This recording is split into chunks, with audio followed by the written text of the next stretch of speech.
Assalamualaikum warahmatullahi wabarakatuh. Perkenalkan, nama saya Dada Syuhada, peserta Latsar Kabupaten Indramayu Angkatan 8 tahun 2022. Saya berasal dari instansi Dinas Pemberdayaan Masyarakat dan Desa, Pemerintah Kabupaten Indramayu sebagai pengelola data pemberdayaan masyarakat dan kelembagaan. Pada kesempatan ini saya akan memaparkan mengenai instansi beserta tugas dan fungsinya. Yang pertama adalah profil dari instansi berupa visi dan misi, struktur organisasi beserta tugas pokok dan fungsinya.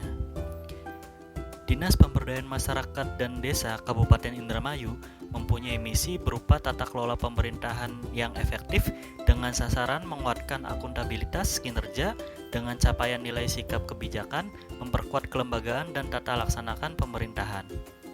Sedangkan misinya berupa mewujudkan tata kelola pemerintahan yang melayani, melindungi, bersih, bebas korupsi, kolusi, nepotisme, transparan, akuntabel, profesional dan demokratis, serta meningkatkan kualitas hidup masyarakat yang layak sebagai upaya penanggulangan kemiskinan melalui peningkatan sumber daya. Selanjutnya adalah struktur organisasi, di mana Dinas Pemberdayaan Masyarakat dan Desa sendiri itu dipimpin oleh kepala dinas, lalu ada sekretariat, di mana sekretariat sendiri membawahi bidang bagian umum, keuangan, dan kepegawaian. Untuk sub-bagian pemerintahannya sendiri dibagi menjadi 3 sub-bidang, yaitu bidang pemerintahan desa, bidang kelembagaan, dan pemberdayaan masyarakat desa dan kelurahan. Dan yang terakhir adalah bidang penataan dan kerjasama desa.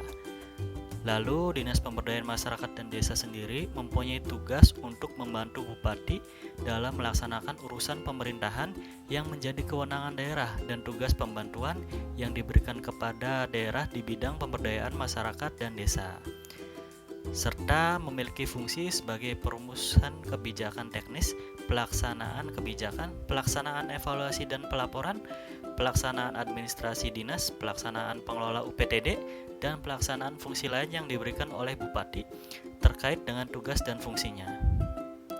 Sementara itu, tugas di bidang yang saya duduki sekarang ini, yaitu bidang penataan dan kerjasama desa, adalah merumuskan dan melaksanakan kebijakan teknis di bidang penataan desa, pelayanan sosial, dasar desa, dan pembangunan sarana dan prasarana desa, serta kerjasama dan pengembangan kawasan perdesaan.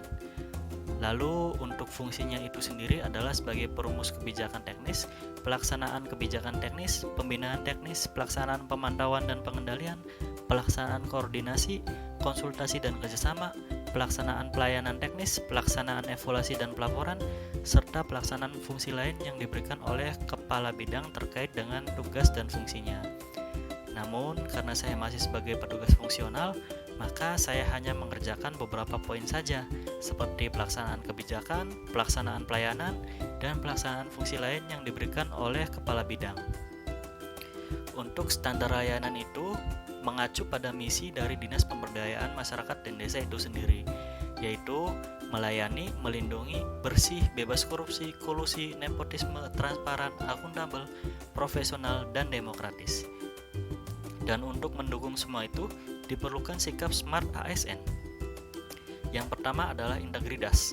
Wujud dari integritas itu sendiri dapat berupa sikap yang jujur, dapat dipercaya, bertanggung jawab, dan lain sebagainya. Lalu yang kedua adalah nasionalisme, di mana kita sebagai ASN harus memiliki rasa cinta terhadap tanah air kita sendiri. Ketiga adalah profesionalisme, di mana wujud profesionalisme itu sendiri dapat ditunjukkan dengan cara mengerjakan tugas dengan baik, berkompeten, dan bertanggung jawab. Lalu keempat adalah berwawasan global. Dapat ditunjukkan dengan keterbukaan seorang dalam menerima ilmu baru yang belum pernah ia dapatkan, serta dapat beradaptasi dengan mudah. Kelima adalah menguasai ilmu teknologi dan bahasa asing. Bentuknya dapat berupa adaptasi dalam hal teknologi yang cepat, memiliki wawasan yang luas terhadap IT, serta didukung dengan kemampuan bahasa asing yang mumpuni. Keenam ada hospitality. Sebagai pelayan publik, seorang ASN harus memiliki sifat hospitality, yaitu berupa keramahan, senyuman, attitude yang baik, mempunyai empati yang bagus, dan lain sebagainya. Selanjutnya, ketujuh adalah berjiwa entrepreneurship, di mana seorang ASN harus memiliki jiwa yang kreatif, inovatif, pantang menyerah, cerdas, dan sebagainya.